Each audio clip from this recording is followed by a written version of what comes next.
Bueno, buenos días. El trabajo en el cual yo me enfoqué para mi ponencia es una propuesta de un modelo de administración para las empresas de transporte de la ciudad de Medellín, ¿cierto? Coloco entre comillas una historia ya contada. ¿Por qué lo coloco entre comillas? Porque todos los que habitamos la ciudad de Medellín conocemos por operación, funcionamiento, cómo opera un servicio de transporte, ¿cierto? Sin embargo, hay unas condiciones mínimas establecidas por la Constitución del 91. Esas condiciones, básicamente también lo coloco entrecomillado, porque si extractamos la norma general, lo que obtenemos es la posibilidad que tenemos de desplazarnos como seres pertenecientes a la ciudad de Medellín, no solamente de Medellín, sino que como es constitucional, está para todo el territorio nacional, pero la movilidad, digamos que es un derecho esencial que le permite al ciudadano a llegar a ese momento de poder tener la posibilidad de acceder a los servicios escolares, de salud, educación y todo lo que es obligación y ocio, recreación y trabajo. Partiendo de esa premisa, todos al opinar de transporte nos volvemos expertos, científicos. Entonces, esta imagen refleja las opiniones de todo aquel que habla de transporte. Ayer escuchábamos en la ponencia principal de la mañana al profesor cuando él hablaba de un concepto inmovilizar, ¿cierto? Desde la parte académica, porque lo que se busca es disminuir esa huella de carbón que produce las emisiones contaminantes CO2 de los vehículos, no solamente los del transporte colectivo, sino los del transporte en general. Eso desde la vista académica, pero si lo vemos desde la vista del gobierno, el gobierno como tal tiene que garantizar que todos los ciudadanos, por lo que vimos anteriormente, se puedan movilizar dentro del territorio. Pero si hablamos con las personas del común, vamos a tener conceptos diferentes y divididos de todas las actividades de transporte. Unos pensamos muy bien del metro, los que viajan entre las 9 y las 3 de la tarde, otros piensan muy mal del metro, los que viajan desde las 6 de la mañana hasta las 8 de la mañana, igual así en el transporte público colectivo, los buses, los que viajamos al mediodía pues pensamos que es una maravilla y llegamos ligeros, pero los que viajan por la mañana piensan igual y que es desastroso. Entonces todos en algún momento opinamos acerca del transporte de acuerdo a nuestra experiencia y somos esos científicos. Pero desde la parte del usuario, ¿cierto? Desde la parte del usuario no percibimos algunas cosas que pasan en realidad. Por ejemplo, en el transporte masivo de transporte se incumplen frecuencias, horarios, llegamos tarde, se retrasan y todo eso al final nosotros lo dejamos como una percepción sombría y luego cuando ya estamos en el día laboral no volvemos a pensar acerca de eso, sino hasta por la tarde que pues tenemos que volver a subir al transporte público colectivo. Por eso también cuando estamos en el transporte público colectivo ya no es masivo, tenemos problemas y sensaciones que las tenemos en el momento, como es el problema de tráfico, como son los recorridos que tradicionalmente debe hacer un bus y uno sabe por tradición que eso no debe hacer, pero lo hace por otro lado, pero al fin llega.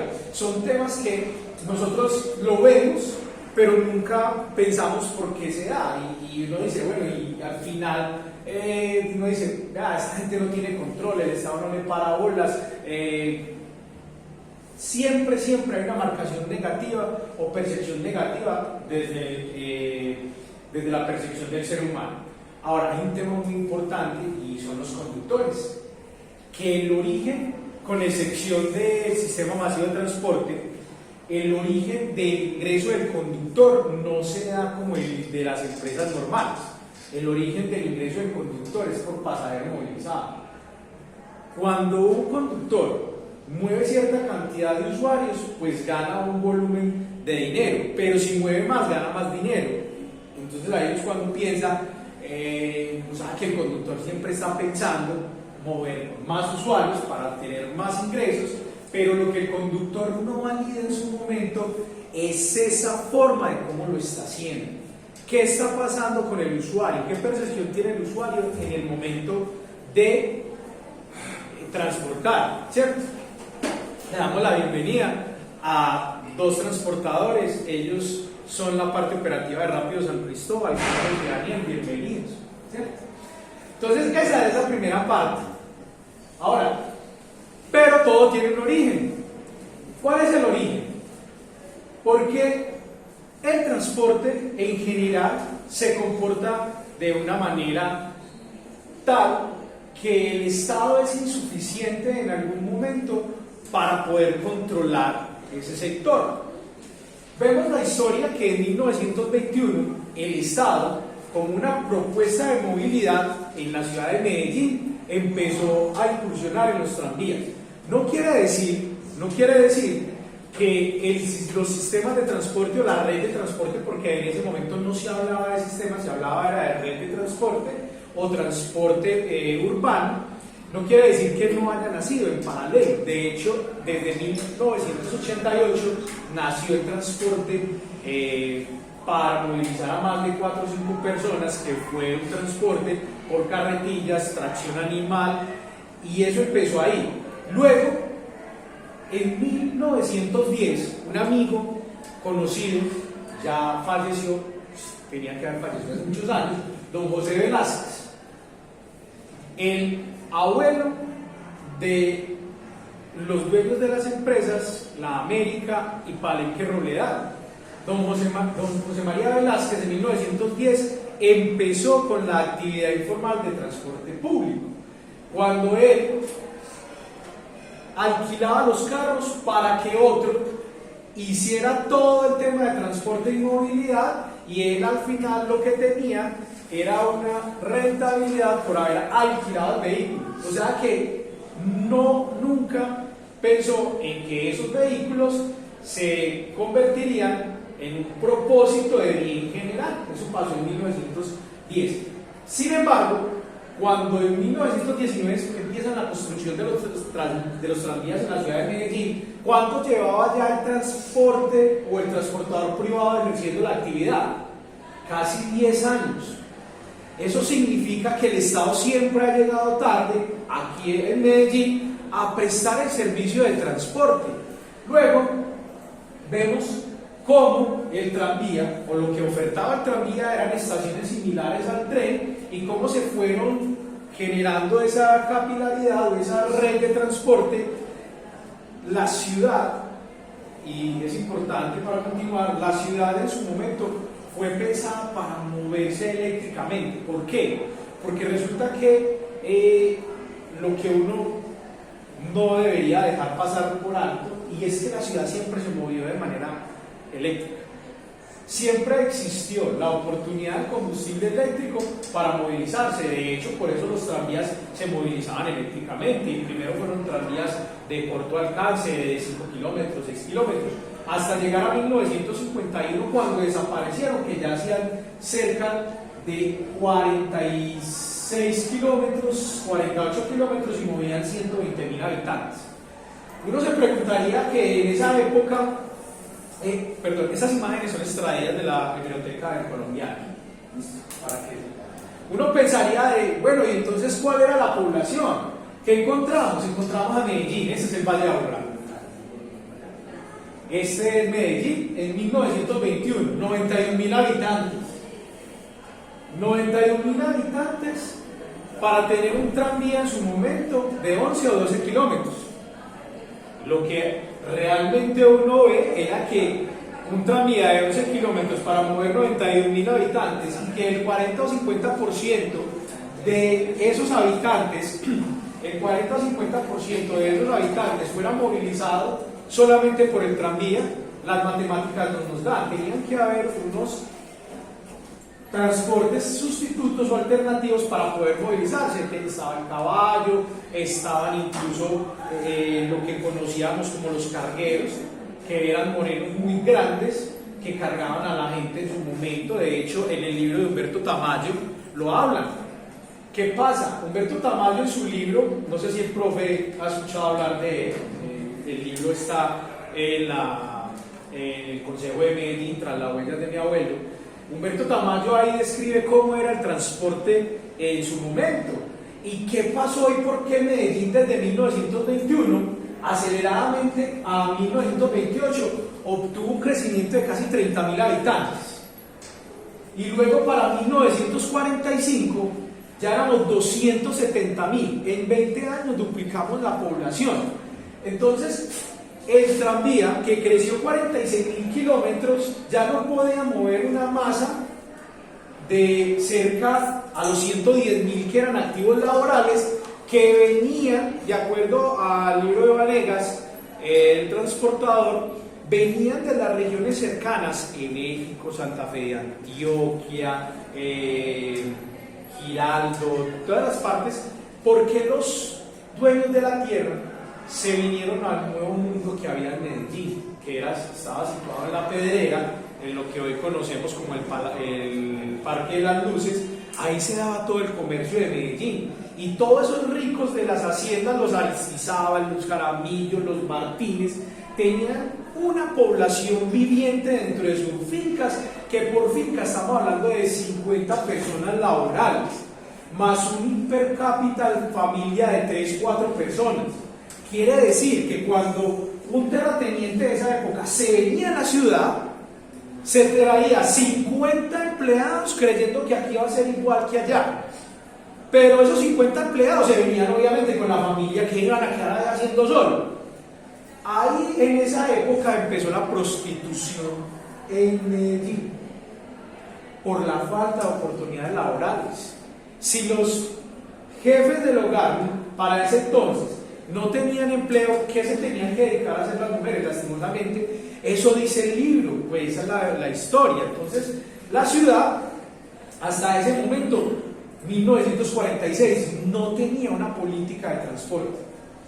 Al no tener una política de transporte, pues era obvio que si el tranvía ya era suficiente, alguien tenía que prestar los servicios de transporte. Ahí entra, dentro de la historia, Los Ángeles, el transporte de Los Ángeles, que era un transporte tipo escalera, buses artillados, que los llevaban desde La Pedrera, Parque de las Luces, hasta Sabaneta y Envigado. Las hijas, Cristina Ángel, Margarita y demás, hoy heredaron esa empresa que el papá en su momento creó como Los Ángeles, pero Los Ángeles los llamaron, aparte de que el apellido es Ángel, era porque ir a Envigado en esa época no era fácil, no era sencillo, y además había unas laderas que estaban creciendo. Para 1963, la primera autorización de transporte nace en 1946, cuando en ese momento se desborda la población en Medellín y el transporte público colectivo o urbano, que para ese momento se llamaba el transporte urbano, tenía que ser la alternativa. Y como Medellín no tenía otra alternativa más que darles un permiso sin reglas para los transportadores.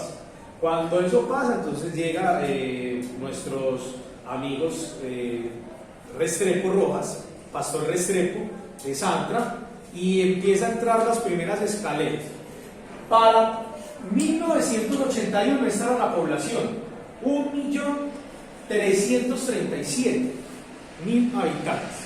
Sin embargo, no podemos dejar de un lado, y es que el Estado de 1971, porque como Medellín no tenía políticas, tuvo que intervenir.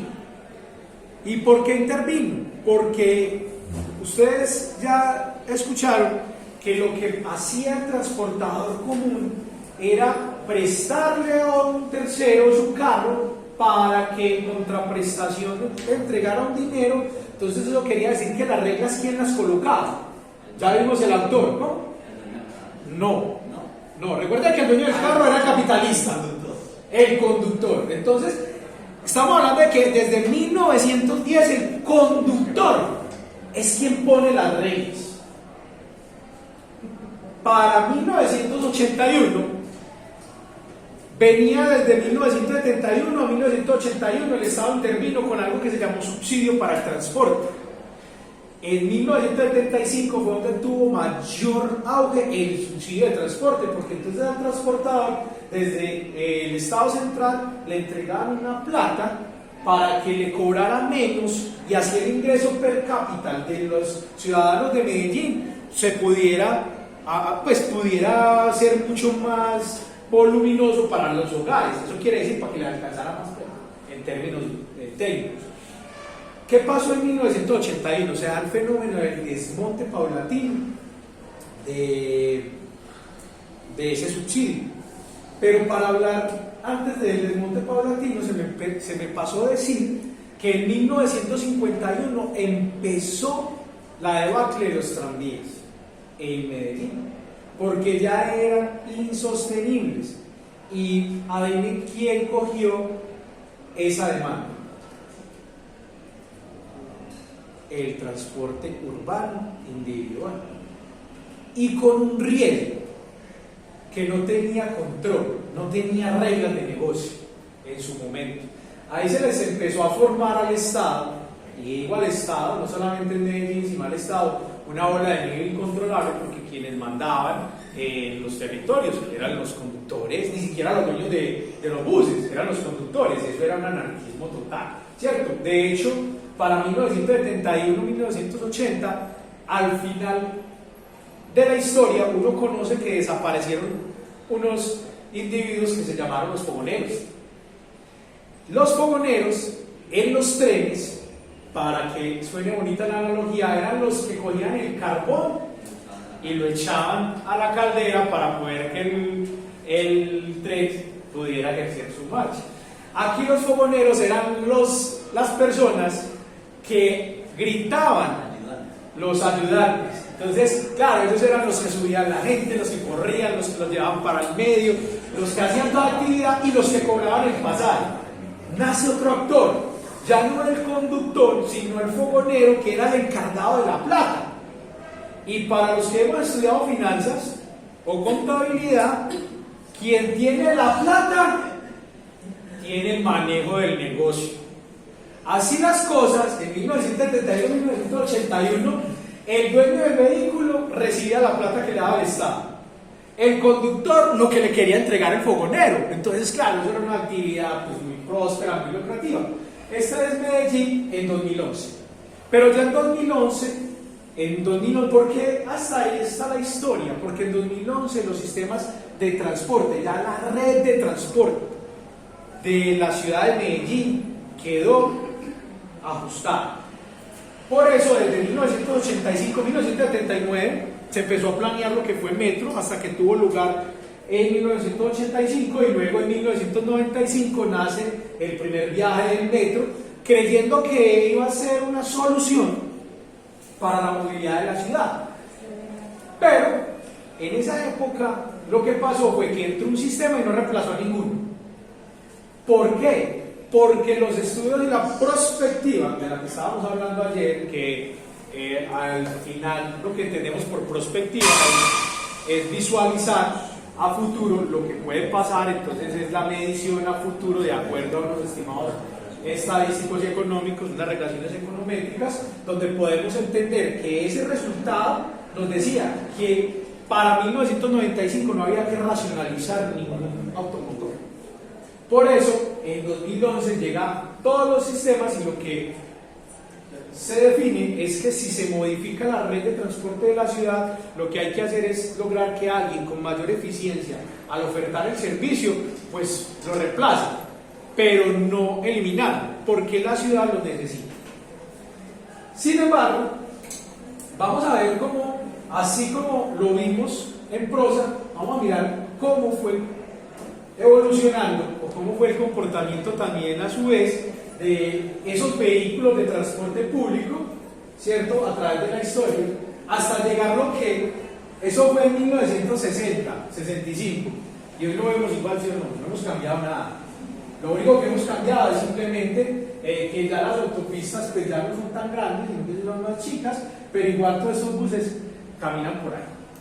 Entonces ahí tenemos una realidad. Aquí vemos en la historia, digamos que una trazabilidad del tiempo hasta donde el conductor fue el amo, dueño y señor, entre comillas, ¿cierto?, de todo lo que es el sistema de transporte, hoy llamado sistema de transporte.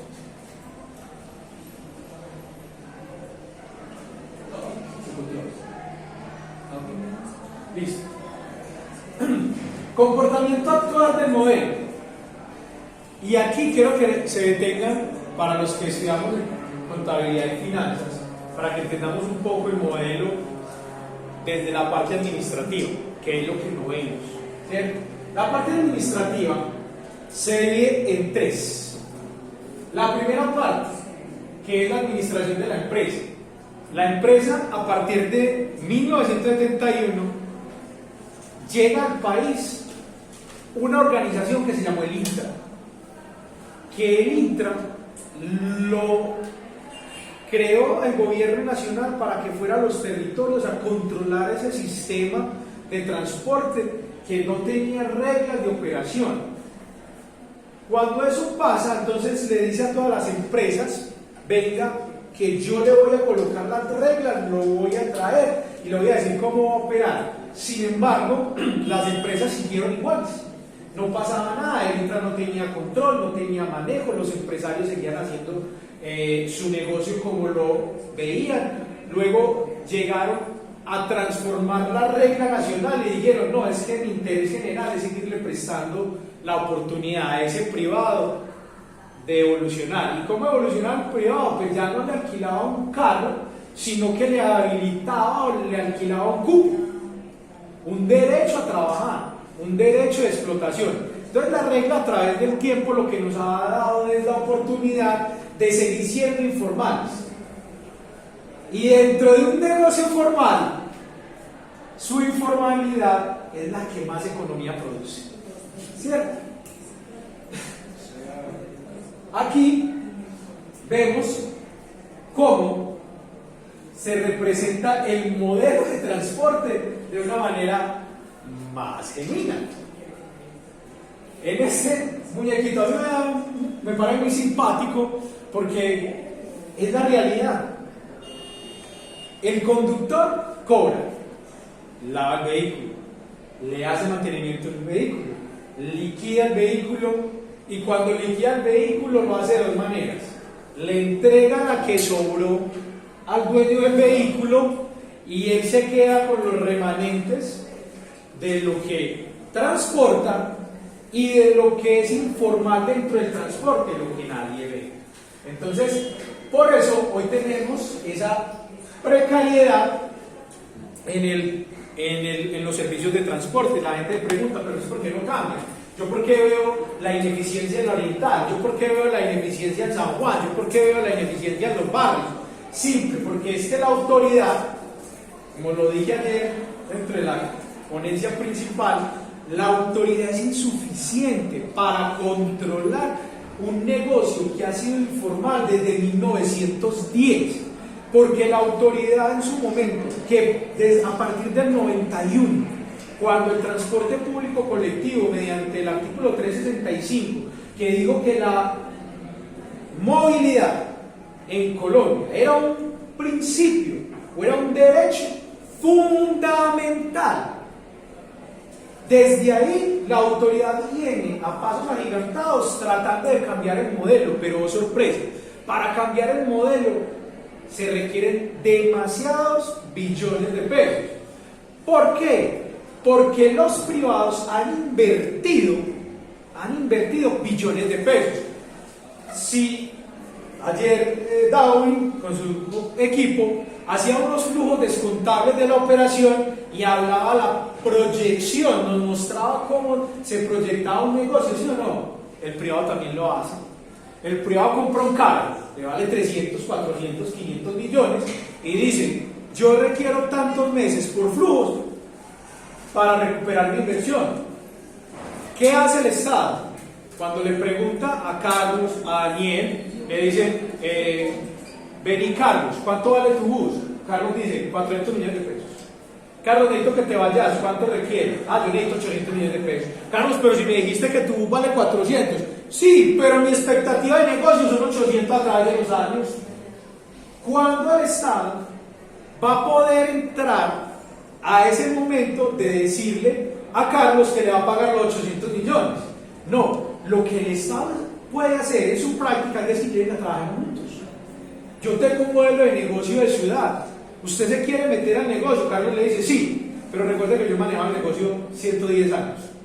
Así que yo quiero seguir operando, yo quiero seguir liderando. Usted me controla, sí, pero yo lo quiero seguir operando. Entonces, ¿qué pasa? Mientras eso pasa, vamos a seguir viendo un gran número de empresas. Porque lo otro es que en Medellín son 43 empresas de transporte público, 4.500 vehículos. Y entonces tiene una alta democratización porque el gerente, en muy pocas empresas, es el que toma las decisiones. Entonces, hemos llegado a tal que los secretarios de tránsito le dicen, vea, yo no quiero hablar con propietarios, yo quiero hablar con los gerentes de las empresas, que serían los que deberían manejar el modelo. Y los propietarios dicen, no, ese man me alquiló un cupo, yo soy el dueño, venga, negocie conmigo.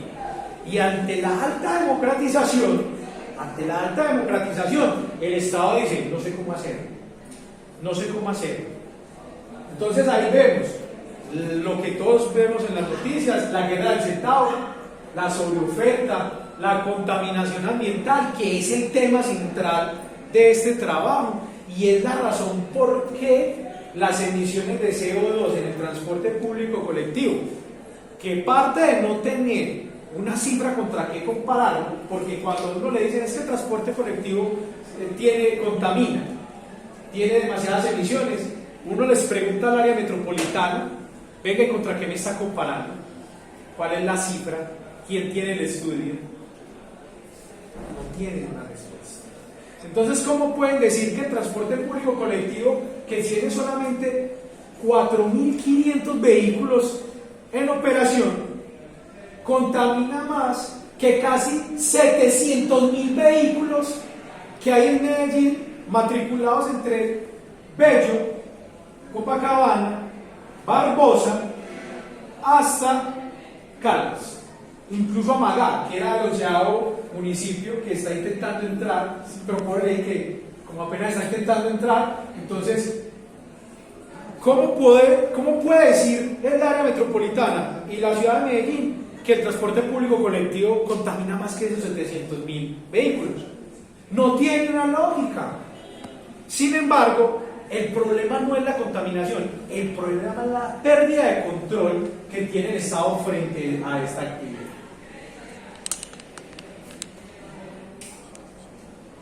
Desde la óptica académica tenemos a alguien que para mí es una de las personas más interesantes en la materia, es Darío Rincón, es un abogado de la Universidad de Medellín, es experto y tiene maestrías en Derecho Privado de Persona y Sociedad en el transporte público, ha analizado desde la parte del derecho toda esta actividad como tal, pero hay un tema muy interesante que él dice, y es: el transporte colectivo no es un demonio, por el contrario, puede ser alguien que salve los sistemas masivos en el país.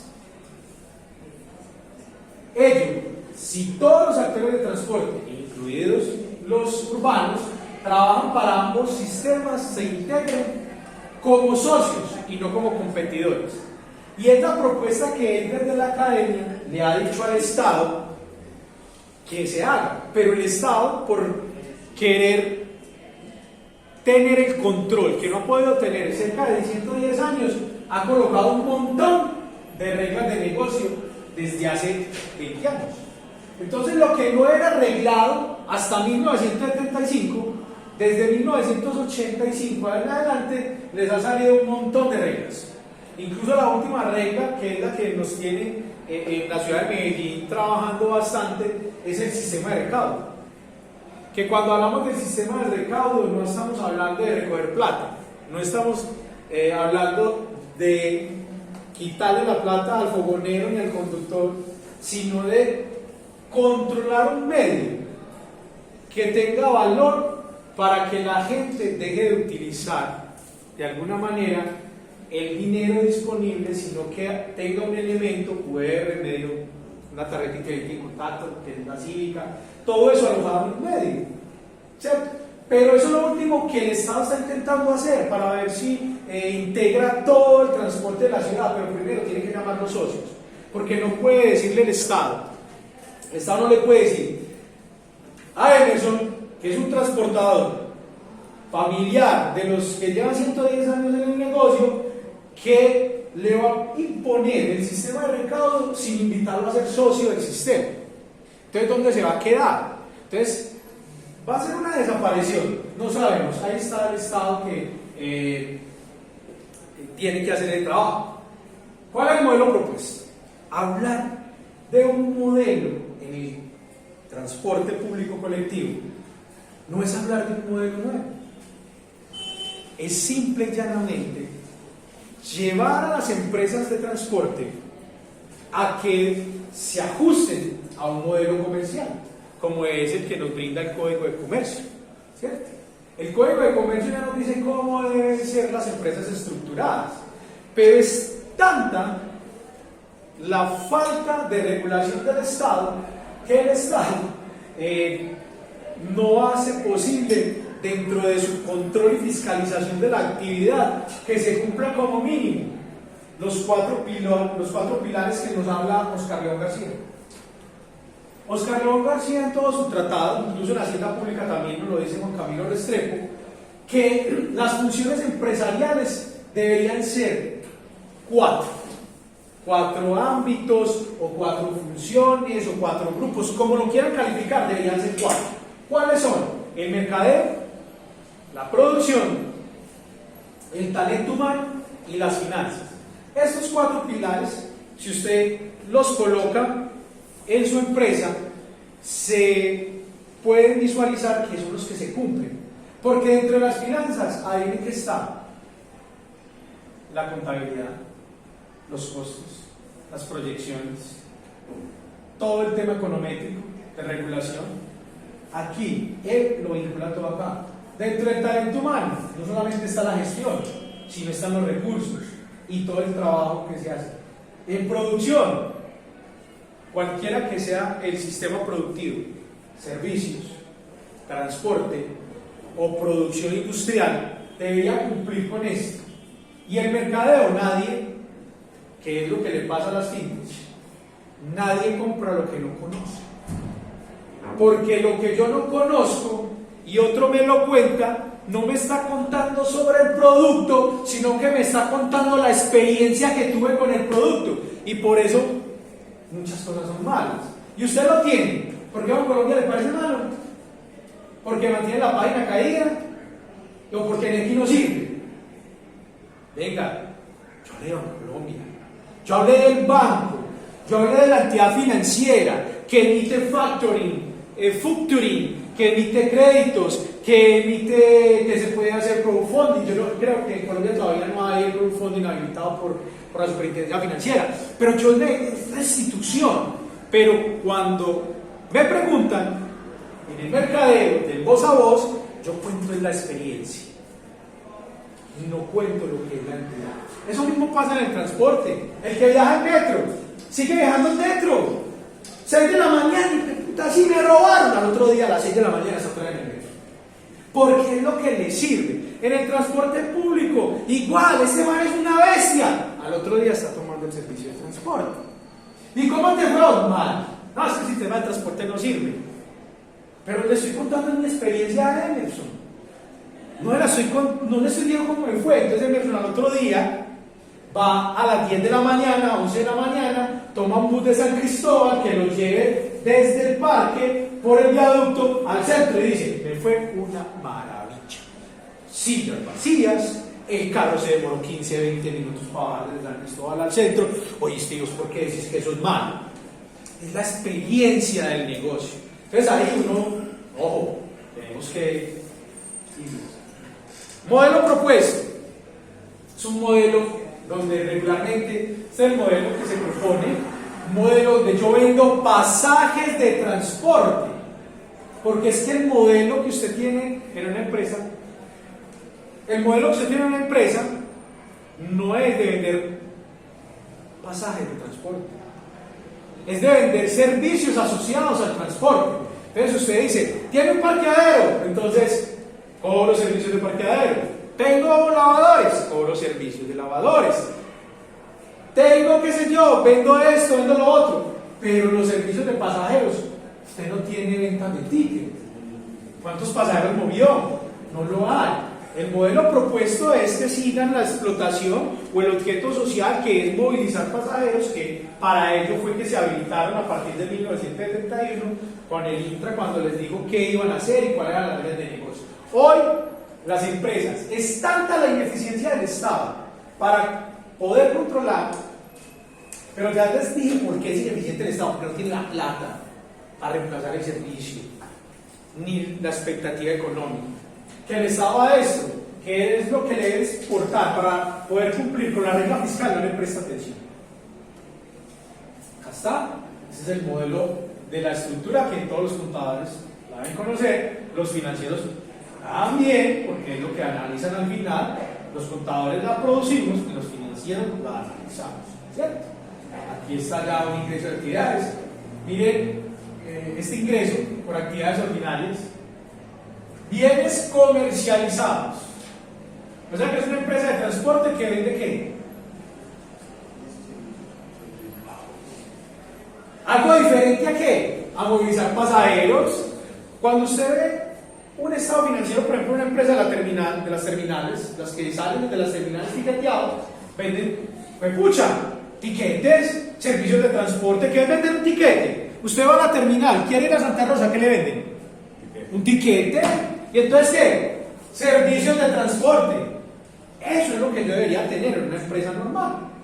Y cuando eso no pasa, quiere decir que yo, con mis estados financieros, sé que esa empresa no puede cambiar ni contribuir a eso que hoy estamos llamando en el desarrollo sostenible en las ciudades amables. No puedo contribuir, primero, a disminuir la carga que no conozco que emite, ni que nadie le está diciendo cuánto emite. Segundo, como el Estado no puede sacar plata para hacer la compra de los buses eléctricos para entregárselo a unos señores que no saben cuánto emiten, pero saben que tienen que cambiar buses a eléctricos porque es la tendencia. Yo ayer hablaba con Cristian y le mostraba el negocio de lo eléctrico, que no lo quise hacer acá porque solamente me habían dado 20 o 30 minutos, pero ya me han llegado muchos. No lo quise hacer porque es que el negocio del eléctrico también es un negocio. Extraer cobalto, litio y todo lo que se requiere para construir las baterías, para poner los buses eléctricos, requiere destrucción de la naturaleza, un subregistro en los empleos, y para acabar de usar las cavernas de extracción no cabe sin un niño de 15 años máximo.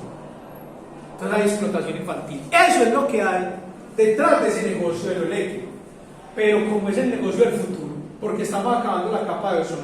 Yo ayer veía al profesor muy enfocado en eso. Yo decía, donde yo le preste el artículo o los artículos que tengo con registro en la ONU, quiero ver cuando alguien me dice que esa es la alternativa, con ese subregistro, ¿qué hace? Dice que es igual, ¿lo va a aceptar? No lo sé. Entonces, ¿cuál sería la alternativa? Muchas gracias.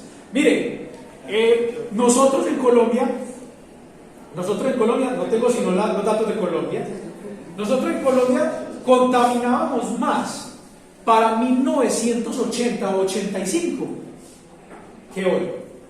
¿Por qué? Profe, lo voy a utilizar a él porque es una persona muy interesante. Yo he visto dos clases con él. La parte económica y de la historia es muy bueno. Profe, ¿cómo cocinaban las familias a esa época?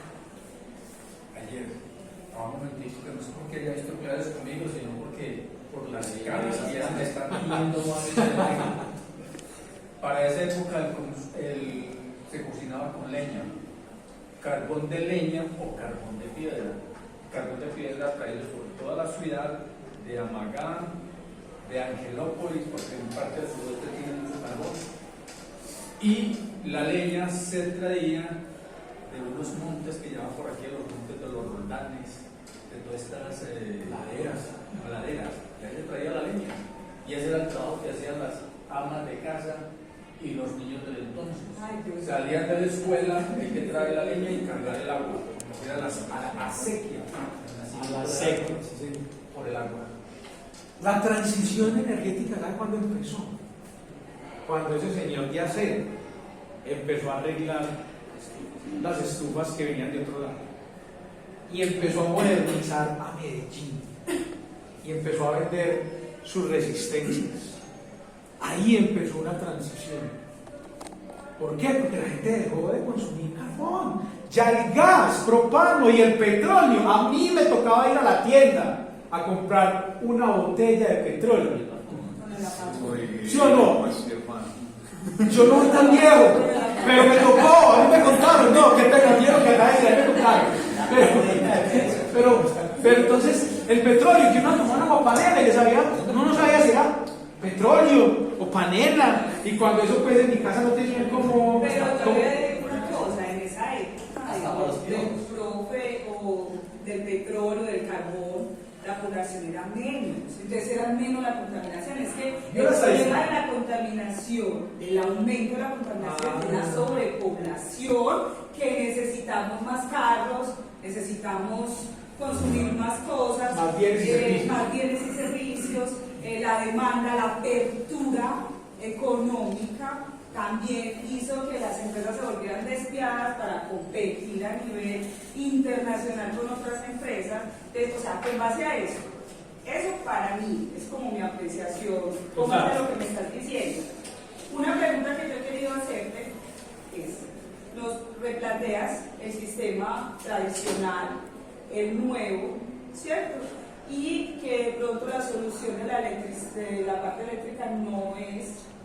Entonces, con base a lo que me dices de las falencias que tiene el Estado, con base a las falencias del Estado y a la regulación de implementar de pronto una unión entre la parte pública del servicio público y la parte del servicio privado, ¿cómo dices tú que de pronto, con base a toda la investigación que hiciste, puede haber una pequeña solución? O sea, en conclusión, ¿cuál fue la solución que nos das al problema del transporte con base a la norma, la ley, la resolución, los cambios que se hicieron y los que se vienen? El problema no es el transporte. El problema es cómo asociativamente lo hacemos. Cuando yo le coloqué el ejemplo de Emerson, lo que estaba tratando de hacer era juntar al privado, a la academia y a la institución. Si todos se ponen de acuerdo, sacan la mejor estrategia. Pero ¿saben cuál es el problema? Que el Estado, cuando intenta regula a la academia directrices que son leoninas para el privado, porque el privado queda como el malo de la película, el demonio, como nos lo decía Darío Rincón en su escrito. Entonces, ahí, cuando yo soy capaz, como académico, de ir, que de hecho lo ha hecho un profesor de la Universidad Nacional, Iván Sarmiento. Iván Sarmiento ha intentado entregar los modelos, profesor de investigación de la Nachi, ha tratado de entregar los modelos, pero cuando nos entrega un modelo, él desde la academia lo presenta a la autoridad coge lo que le sirve, lo pasa por un colador y no pasa nada con el privado. Pero hay otra cosa que hace el doctor Iván Sarmiento, y es que no monta en bus, es que no madruga a comer en bus, es que no sale por la noche a ver cómo es el caos de la ciudad. Entonces pasa que se imagina en la ciudad desde un escritorio, y esa realidad es la que nos venden. Eso es uno. Lo otro, mire, la tasa de natalidad, yo lo decía ayer, la tasa de natalidad, ¿quién la controla? No sé, pero la debe controlar el Estado. ¿Cómo? Sí, usted tiene la razón. Yo le digo una cosa, yo trabajo en el sector salud. Sí. Y yo tengo pacientes que llegan, una mamá, 7 hijos, y espera la consulta de las otras 3 hijas, que ya tienen 4 hijos y todas 3 embarazadas. Yo, por Dios, ¿qué es esto? O sea, la verdad a mí me parece, y lo peor no es eso, o sea, no son las personas de los altos recursos, sino de los escasos recursos, que no sabemos estas personas dónde van a llegar a parar, que eso para la parte social es algo muy malo. Qué triste saber que estos niños no van a tener una educación, no van a tener ciertos recursos y acceder, pueden haber hasta genios en esos niños que nazcan, pero ¿cómo sacarlos de ahí? La falta de oportunidades. La falta de oportunidades, la falta de oportunidades no veo la salud de lo social. Y por eso Juan interviene. Mira, la falta de oportunidades no puede ser el problema. No puede ser el problema. Porque la falta de oportunidades es lo que tienen sus pelados en Bogotá dañando todo, incluso aquí en Medellín. Alguien le dice a él, es que las oportunidades del profe son las mismas de la compañera. No, la falta de oportunidades no puede ser, es un sesgo. Usted lo que tiene que hacer como Estado, es educar. Si usted educa, y ahí es donde las oportunidades a todos nos vuelven igualitarios, digo yo, mi percepción. Si usted educa, invierte en educación, y no solamente lleva la educación a las aulas, sino que lleva la educación a los territorios, se mete en sus casas y les dice cómo hacerlo. Es que usted no puso las 7 mujeres más las 3 a planificar, perdón, eran 3 mujeres y 7 más.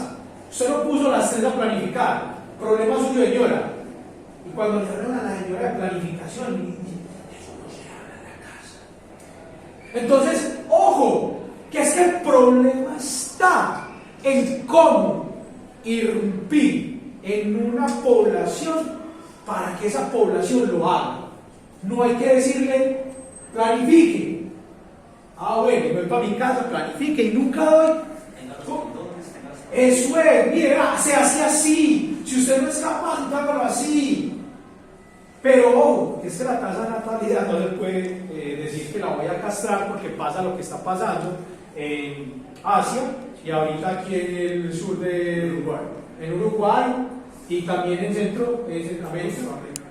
Y hay otro país, Canadá, que son países. A mí me llegó la invitación de Canadá. ¿A que me vaya para con mi familia, le llega a uno. ¿Por qué? Porque yo tengo 3 hijos. Entonces le mandan la invitación a familias numerosas que sean académicamente viables para un país que es muy conservador, para que vayan y hagan parte de esa población. Entonces, pero Colombia no me puede dar ese lujo. ¿Por qué? ¿Sabe por qué? Colombia no, porque todo el mundo está pensando que aquí hay un ladrón. Ese es el problema de Colombia. Muchas gracias.